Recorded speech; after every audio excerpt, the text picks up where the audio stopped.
C'est The Mirage 43. Aujourd'hui, nouvelle vidéo tuto DCS. Donc DCS World en Alpha Jet. Donc je vais vous montrer comment le démarrer. Donc on attaque déjà. Donc mage droite plus début. Début qui se trouve en haut de fin sur le clavier. Donc le temps que ça démarre, je vous explique en gros. Donc je commente cette vidéo après l'avoir tournée. Donc s'il y a un petit décalage, je m'en excuse. Hein. S'il y a un peu de bruit, un peu de faute aussi. C'est pas facile pour moi étant donné que c'est ma première vidéo. Voilà. Donc là, on attend que les RPM montent un peu. Et on va partir.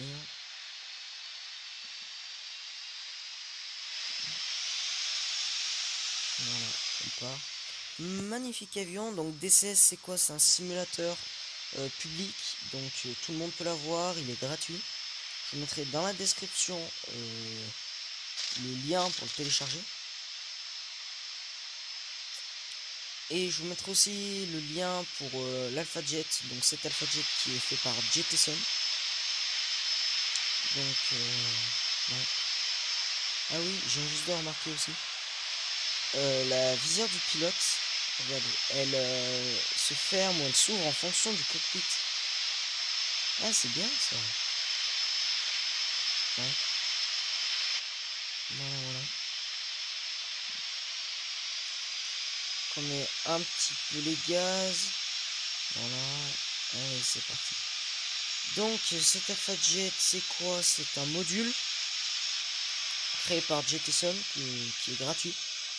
C'est pas totalement un module, c'est plutôt un mode. Les modules ils sont payants et on les trouve sur le site de DCS. Les modules ils sont créés par des sociétés exprès. Il y a Rasbam, il y a Eagle Dynamics, il y en a plein. Après pour avoir beaucoup plus de détails, je vous invite à regarder la chaîne jusqu'à M35. Donc je la mettrai pas en description parce que je veux pas faire de pub, hein, même si j'adore ce qui fait ces vidéos. Voilà. Donc si vous voulez un meilleur niveau que moi, parce que faut pas prendre à la lettre tout ce que je fais. Moi je fais le tuto démarrage de l'Alpha Jet parce que j'ai essayé de regarder et bah, il n'y en a pas en fait. Donc, voilà. Donc là on approche de la piste que vous pouvez voir à gauche. Donc oui, j'allais assez vite sur le taxiway. Mais ça prend tellement de temps d'aller à une allure normale que ça allait pas aller. Voilà. Donc j'ai mis les volets, comme vous avez pu le voir en haut des 3 flèches vertes. Voilà. Donc j'ai mis les volets. Donc là on a la température de tuaire et les RPM. Donc, ici on a le HUD avec l'horizon, donc il n'est pas fonctionnel. Donc ici vous avez train d'atterrissage et les lumières, les projecteurs. Donc mode taxi. Bon là elle fonctionne pas parce que comme j'ai dit c'est un mode. Il est encore en cours de perfectionnement. Voilà, donc on ferme le canopy pour décoller. Donc il est en cours de développement, donc il n'est pas totalement développé, hein, il n'est pas fini. Il se développe un peu tous les jours, donc c'est pour ça qu'il faut aller checker les versions qu'ils font de temps en temps. Ce qui serait le mieux, ce serait de checker à chaque mise à jour du DCS. Voilà, donc là on voit les aérofreins que je déplie et que je replie. Donc là je check mes commandes. Donc voilà, les volets qu'on voit très bien. Il y a des assez grands volets encore. Voilà. Donc faut pas s'attendre à une qualité de son exceptionnelle parce que les montages c'est sur mon téléphone. Donc là c'est les flaps. Donc vous allez voir que je vais descendre les flaps à fond. Donc vous voyez sur l'indicateur en haut des 3 flèches vertes. Donc vous voyez l'écran des flaps. Voilà. Donc là je les remonte à fond. Mais je les mets toujours à un cran spécifique pour décoller et atterrir, c'est exactement le même cran. Donc Donc je le mets à ce cran là pour décoller à terre. Voilà. Franchement c'est un très bel avion. Donc les rétroviseurs sont pas fonctionnels. Sur certains avions elles le sont, mais pas sur celui-là. Donc on met un peu la puissance, on va s'aligner avec la piste.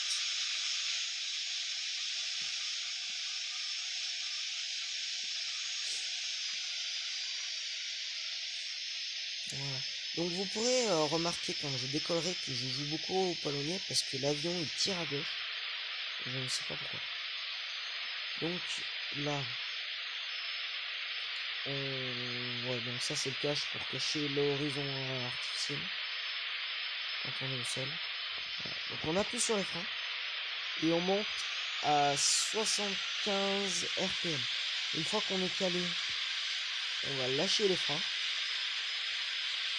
Voilà. Et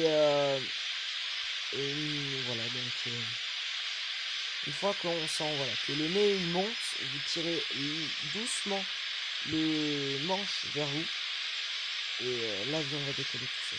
Voilà. Et vous rentrez le train, vous rentrez les flaps. Donc c'est un peu ça. Et donc du coup la première partie démarrage et la deuxième partie décollage est faite.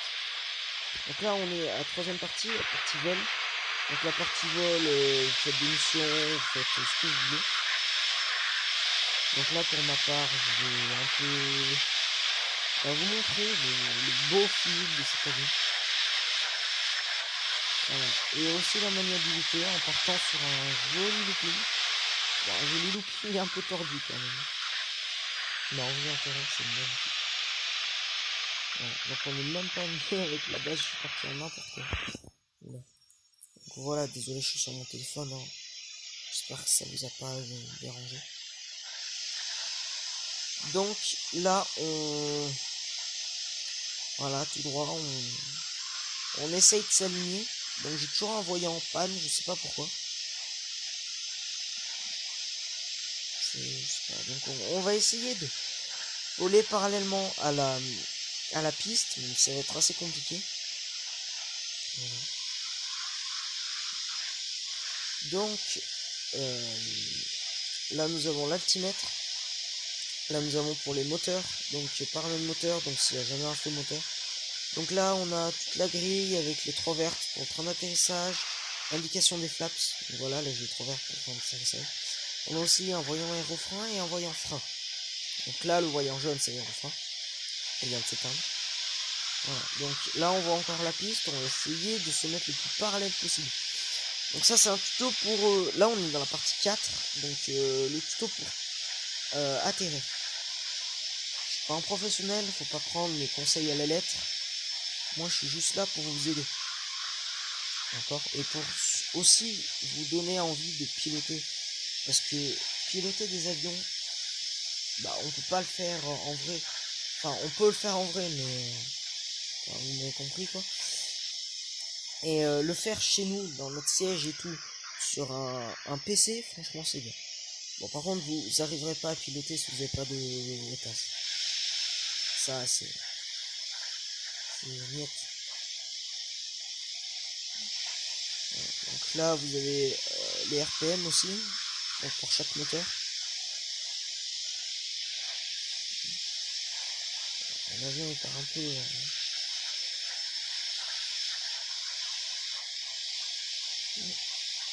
figure un peu.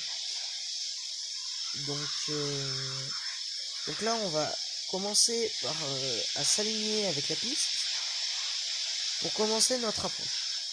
Donc, je vais pas vous faire toute l'histoire de l'approche finale et tout parce que c'est trop long, parce que la vidéo elle ferait 1 heure peut-être et on n'est pas là pour apprendre le BIA et tout. Et sachant que je sais même pas ce que c'est toutes ces approches et tout. Hein. Dans le BIA j'en suis pas loin, enfin j'en suis qu'au début. Donc là je mets un coup d'aérofrein pour pouvoir sortir les trains d'atterrissage. Hop, donc là je peux pas parce que je suis trop rapide. Voilà, du coup je ralentis. Et là je peux. Voilà. Donc je monte un peu les gaz, donc vous voyez je suis à peu près à 75-76 RPM. C'est pour éviter de m'affaisser, de perdre la portance. Et ça c'est très important. Il faut pas perdre la portance. Si vous avez plus de portance, vous vous affaissez, vous écrasez en fait, vous tombez.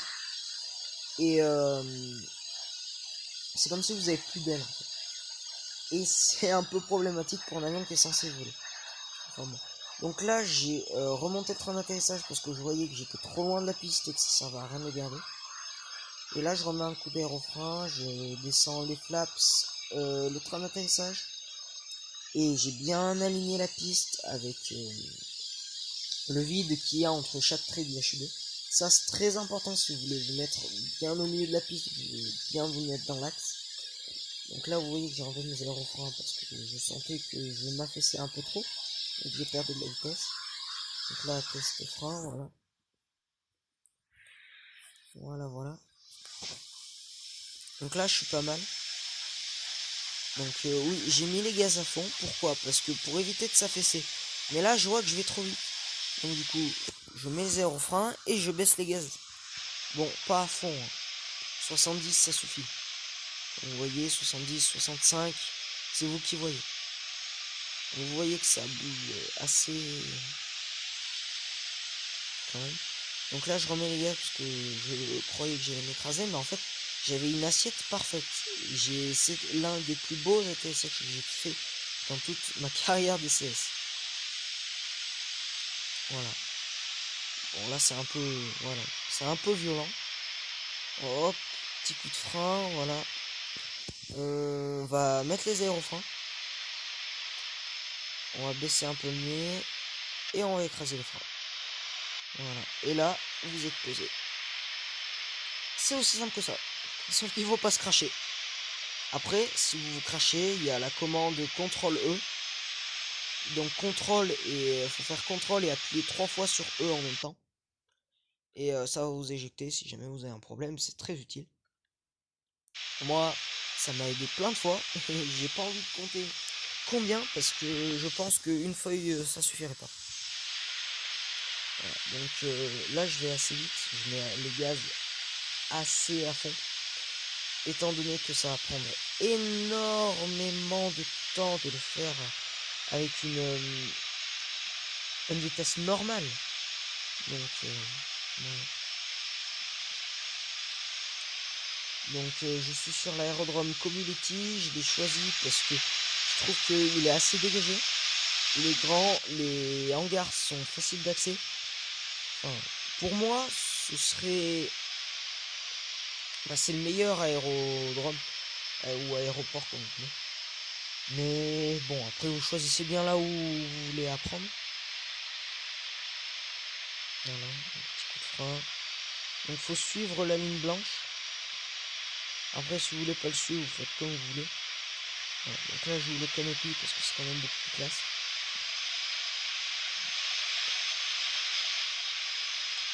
Ne vous inquiétez pas, hein. Normalement on est censé rouler tout le temps avec cette allure là. Donc oui c'est long, très long. Faire tout le tour de la base avec cette allure là, on n'est pas couché. Enfin bon.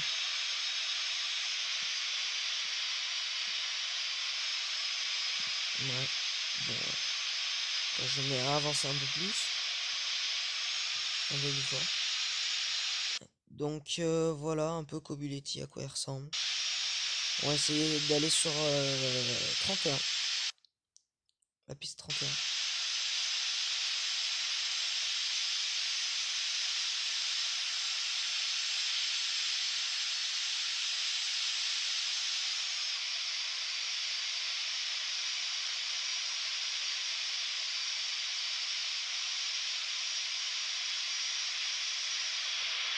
Voilà.